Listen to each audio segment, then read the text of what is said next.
سر حامد میر صاحب نے کچھ دن پہلے ایک انکشاف کیا ہے. حامد میر صاحب کو سر آپ جانتے ہیں، ظاہر آپ ایک ہی ادارے کے لیے کام کرتے رہیں، تو سر آپ کیا سمجھتے ہیں حامد میر صاحب کو اتنا وقت کیوں لگا اس ڈسکلوجر کے لیے جو جنرل باجوہ صاحب نے ان کے ساتھ کیا؟ جی یہی سوال میں نے اپنے ایک چھوٹے سے ٹی وی ویلاگ میں بھی پوچھا تھا ان سے کہ حامد صاحب ہمارے جونیئر بھی رہے ہیں، ساتھ ہی کام بھی کیا ہے، بہت پرانا میں جانتا ہوں ان کو. اور ان سے میں نے یہی پوچھا تھا کہ یہ اگر 1.5-2 سال پرانی بات ہے اور اتنی سیریس بات ہے تو یہ آپ اب کیوں اس کو آپ منظر عام پہ لا رہے ہیں یا اب کیوں بات کر رہے ہیں جب وہ چلے گئے ہیں؟ تو اس کا جواب تو خیر مجھے ابھی تک نہیں آیا، لیکن حامد میر صاحب کرتے ہیں، یہ ان کا اپنا اسٹائل ہے.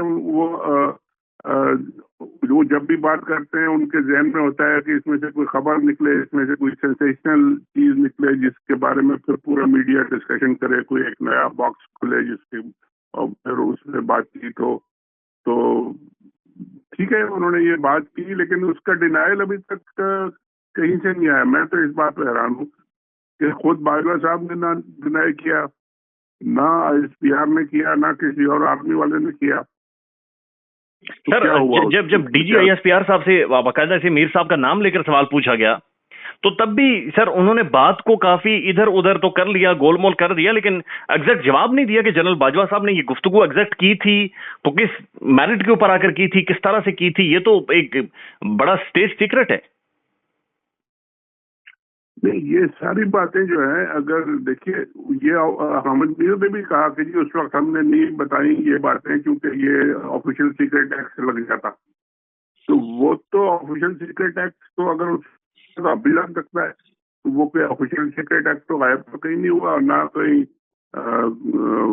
یہ باتیں جو ہیں یہ کوئی تبدیل ہو رہی ہیں. تو بات یہ ہے کہ ٹائم کی بات ہے، ہو سکتا ہے کسی نے ان کو یہ آئیڈیا ملا ہو کہ جی اس وقت ٹائم بیسٹ ہے یہ بات کرنے کا، کوئی پوچھے گا نہیں، کوئی اس کو ہم سے نہیں پوچھے گا کیوں کی ہے، اور اس کو لوگ فائدہ اٹھائیں گے، پولیٹیکل فائدہ اٹھائیں گے یا دوسرا فائدہ اٹھائیں گے. کچھ لوگ کہہ رہے ہیں کہ جی یہ کوشش ہو رہی ہے جنرل باجوہ کو اور جنرل فیض حمید کو to throw them under the party, ان کو سارا ملبہ ان پہ ڈال دیا جائے اور نئی جو قیادت ہے اس کو کلین کر دیا جائے. مگر نئی قیادت نے تو آخر کچھ ابھی تک کیا ہی نہیں ہے اپنے آن دیئر اون. وہی پالیسی چل رہی ہے جو جنرل باجوہ کی تھی، اور ابھی تک میں بار بار کہتا ہوں، پتہ نہیں شاید لوگوں کو اچھا بھی نہ لگے یہ کہ میں نے آج تک ہمارے نئے جنرل صاحب کی آواز نہیں سنی کہیں ٹی وی پہ یا کسی میڈیم پہ یا کہیں تقریر کرتے ہوئے. آپ نے سنی ہو تو ذرا پلیز بتا دیں مجھے. نہیں سر، میں نے بھی نہیں سنی اور پاکستانیوں نے بھی نہیں سنی. لیکن سر ایک بات بتائیں، کیا شاہین صبائی صاحب واقعتاً کشمیر کا سودا ہوا تھا؟ کیونکہ جو سابق کشمیر کے پرائم منسٹر ہیں جناب، وہ بھی یہ گفتگو کرتے رہے یا بات چیت کرتے رہے، اور ان کا بھی یہ کہنا تھا کہ جب یہ 5 اگست 2019 ہوا تھا تو اس وقت کچھ دن پہلے انہوں نے جنرل باجوہ صاحب کو جا کر بتایا بھی تھا باقاعدہ. فاروق حیدر صاحب کہتے رہے. جی وہ بھی کہہ رہے ہیں اور بھی لوگ کہہ رہے ہیں.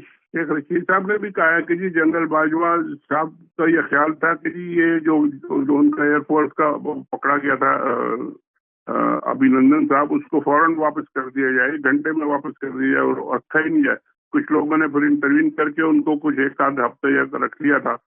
ان کا خیال تھا کہ انڈیا سے کوئی کنفرنٹیشن، کوئی ان کو ناراض کرنے کی ہمیں ضرورت نہیں ہے. پتہ نہیں کیوں اب انڈیا سے وہ اتنا گھبرائے ہوئے تھے یا پریشان تھے یا کوئی اور انٹرسٹ ان کا تھا کہ وہ انڈیا کے خلاف بات بھی نہیں سننا چاہتے تھے. چاہے انڈیا اٹیک کر دے، چاہے ان کا ہم ایک سینئر آفیسر پکڑ لیں، وہ پھر بھی کہتے تھے کہ چھوڑ دو اس کو، جانے کی کوئی بات نہیں کرو. تو یہ اب ان کی پالیسی تھی. اب آج کل کے لوگوں کی پالیسی کیا ہے یہ بھی ذرا چاہیے کہ کیا وہی پالیسی چل رہی ہے یا اب کچھ پالیسی تھوڑی سی بدل گئی ہے. اب کیا پالیسی ہے آج کل یہ معلوم کرنے کی بات ہے.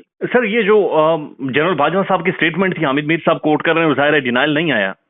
تو سر یہ کس طرح سے آپ بطور پاکستانی، بطور جرنلسٹ آپ دیکھتے ہیں کہ فوج کا سربراہ جو 6 سال تک سربراہ رہا وہ یہ کلیم کرے کہ ہمارے ٹینکوں کو زنگ لگ گئے ہیں، ہمارے پاس ڈیزل نہیں ہے، ہم لوگ لڑ نہیں سکتے. یہ سر یہ اسٹیٹمنٹ تو پاکستانی فوج کی نہیں ہو سکتی. بالکل ہو سکتی ہے اگر وہ سچ بول رہے ہیں اور وہ یہی سمجھتے ہیں کہ جی اب ہماری پاکستانی فوج لڑ نہیں سکتی، تو پہلا تو کام ان کو یہ کرنا چاہیے تھا کہ جی وہ اپنے اس پوزیشن سے استعفیٰ دے کے اور گھر جاتے کہ جی میں اس فوج کا سربراہ نہیں رہ سکتا کیونکہ اب یہ فوج لڑ نہیں سکتی، اگر لڑے گی تو میرے اوپر اس کا سارا وہ الزام میرے پر آئے گا، اس لیے میں تو گھر جا رہا ہوں، کوئی اور آ کے سنبھالے۔ نمبر 1 تو یہ کرنا چاہیے تھا۔ نمبر 2 یہ کرنا چاہیے تھا کہ بتایا جاتا ہے کہ جی یہ فوج اگر نہیں لڑ سکتی تو کیوں نہیں لڑ سکتی اور کیا ضرورت ہے اس کو۔ ہم نے اتنی بڑی فوج پالی ہوئی ہے، اتنا اس پہ خرچہ کرتے ہیں، پورا ملک جو ہے آدھے سے زیادہ بجٹ ان کو دیتا ہے، اور اس کے چیف جو ہے یعنی لیول چیف کا یہ آ گیا ہے کہ وہ اب 25 جرنلسٹوں کے سامنے کہہ رہے ہیں کہ جی ہماری فوج نہیں لڑ سکتی، تو ان کا مورائل کا کیا ہوگا؟ ان کی اپنے مورائل تو یہ ہے، اور ان کے باقی آفیسرز کا مورائل کا کیا ہوگا؟ جو لڑ رہے ہیں، جو بارڈر پہ کھڑے ہیں، جو جان دے رہے ہیں، ان کے مورائل کا کیا ہوگا؟ وہ کس لیے لڑیں گے؟ کس کے لیے لڑیں گے؟ اور یہ سب یعنی انتہائی افسوسناک سچویشن ہے، اور اس کو کلیئر کرنے کی ضرورت ہے۔ اسی لیے میں 2-3 دفعہ کہہ چکا ہوں کہ جی ہماری فوج کے سسٹم میں ریفارمز کی ضرورت ہے، کہ یہ اب 1 مین شو جو ہے یہ ختم ہونا چاہیے۔ اس کا اوپر 3-4 لوگ سمجھدار بیٹھنے چاہیے جو مل کے فیصلے کریں، جو پروموشنز کریں، اور اس کے ساتھ ایک بڑی کمیٹی ہونی چاہیے جو پالیسی بنائے، آپ کی ڈیفنس پالیسی، کہ انڈیا سے ہم نے وار کرنی ہے کہ نہیں کرنی ہے، انڈیا سے ہم نے ٹریڈ کرنی ہے کہ نہیں کرنی ہے، چائنا سے ہم نے کچھ کرنا جانا ہے کہ نہیں جانا چائنا کے پاس۔ یہ ایک آدمی کا ڈیسیژن نہیں ہونا چاہیے جو فوج کا ہے۔ باقی ایئر فورس بھی ہے ہمارے پاس، نیوی بھی ہے، ان کا بھی کوئی رول ہے۔ وہ کیا کرتے رہتے ہیں؟ آج کل ایئر فورس کی تو زیادہ امپورٹنس ہے آرمی سے۔ تو یہ سب ایک ریفارمز کی ہمیں ضرورت ہے، اور جو بہت جلدی ہونی چاہیے۔ شاہین صاحب، یہ جو ججز کی فیملیز کی آڈیوز لیک کی گئی ہیں، آپ کیا سمجھتے ہیں یہ فلر تھا ججز کو بلیک میل کرنے کے لیے؟ سر، یہ آڈیو ویڈیو لیکس کا جو یہ گندا کھیل شروع ہوا ہے، یہ اب آپ کو بھی پتا ہے کہاں سے شروع ہوا ہے اور کس لیے شروع ہوا ہے اور کن لوگوں نے شروع کیا ہے۔ اس کا کوئی نتیجہ نہیں نکلنے والا سوائے اس کے کہ ان لوگوں کے منہ پہ کالا جو یہ لیک کرتے ہیں۔ اول تو بات یہ ہے کہ اگر اس طرح کے سینئر لوگوں کی ان کے گھروں کی ان کے آپس کی بات چیت، پرائیویٹ کنورسیشن اگر کوئی ریکارڈ کر رہا ہے، تو حکومت کا رانا ثناء اللہ صاحب کا پہلا کام تو یہ ہے کہ وہ اس کو پکڑے کہ کس نے لیک کی ہے، بجائے اس کے کہ وہ خوشی خوشی پریس کانفرنس میں کہتے ہیں دیکھیں جی یہ نئی چیز آئی ہے اور اس پہ سو موٹو دیا جائے۔ سو موٹو آپ پہ دیا جانا چاہیے کہ جی آپ نے آج تک ان کو پکڑا کیوں نہیں؟ اتنی 10-15 لیکس آ چکی ہیں۔ آپ کی جو لیڈر صاحبہ ہیں مریم صاحبہ، وہ کہتی ہیں میرے پاس 50 اور ویڈیو پڑی ہے، ان کو بلا کے پوچھیں کہ جی کہاں سے آئی ہیں آپ کے پاس، آپ بتائیں اور کس نے یہ لیک کر کے دی آپ کو۔ یہ ان کا انٹیریئر منسٹر کام ہے، وہ اپنا کام تو کرتے نہیں ہے، وہ جا کے کہتے ہیں سو موٹر لے اور کوئی اور انویسٹیگیشن کرے۔ یہ سارا کا سارا جو ہے گندا بلیک میلنگ کا سسٹم ہے نا، یہ صرف پولیٹیکل فائدے کے لیے، اپنے آپ کو بچانے کے لیے، اپنی چوری بچانے کے لیے، اور کچھ نہیں۔ یہ کوئی میرا خیال ہے یہ بہت بری بات ہے اور یہ ایسا ہونا نہیں چاہیے۔ شاہین صاحب، آپ کا ظاہر ہے ہم نے پاکستان میں پریس کانفرنس میں تو نام سنا ہے، سر کیا آپ کو کوئی تھریٹ ہے، کوئی ٹیلی فون کال یا کسی نے آپ کو اپروچ کرنے کی کوشش کی ہے؟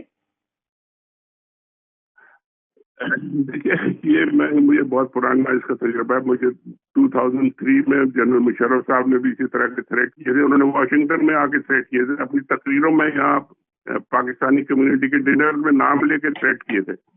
اس وقت مجھے امریکن یہاں کی جو سیکیورٹی والے ہیں وہ آئے تھے میرے پاس کہ جی آپ کو کوئی تھریٹ ہے اور ہم آپ کو وارن کر رہے ہیں کہ جی آپ اپنا خیال رکھیں۔ اس وقت کی بات تو ہے، لیکن مگر کچھ نہیں ہوا۔ میں نے کہا جی مجھے کیا ہونا ہے، آپ سے کب تک رہ جائیں۔